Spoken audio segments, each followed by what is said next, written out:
यहाँ करवा चौथ व्रत में पढ़ें गणेश जी की यह कहानी। इस व्रत में साहूकार के 7 बेटों और 7 बेटियों वाली कथा पढ़ी जाती है। कथा। एक साहूकार के 7 लड़के और एक लड़की थी। साहूकार के बेटे अपनी बहन से बहुत प्यार करते थे। साहूकारनी के साथ उसकी बहुओं और बेटी ने चौथ का व्रत रखा था। चौथ का व्रत में चांद देखकर ही व्रत खोलते हैं। रात को जब साहूकार के लड़के भोजन करने लगे तो उन्होंने अपनी बहन से भोजन के लिए कहा। इस पर बहन ने बताया कि आज उसका व्रत है और वह खाना चंद्रमा को अर्घ्य देकर ही व्रत खोल सकती है और कुछ खा सकती है।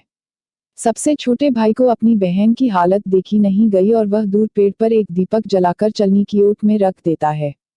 दूर से बहन को दिखाता है, छलनी की ओट में रखा दीपक चांद की तरह लगता है।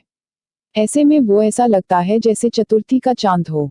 बहन ने अपनी भाभी से भी कहा कि चंद्रमा निकल आया है, व्रत खोल ले, लेकिन भाभीियों ने उसकी बात नहीं मानी और व्रत नहीं खोला। बहन को अपने भाइयों की चतुराई समझ में नहीं आई और उसे देखकर करवा उसे अर्घ्य देकर खाने का निवाला खा लिया। जैसे ही वह पहला टुकड़ा मुंह में डालती है उसे छींक आ जाती है।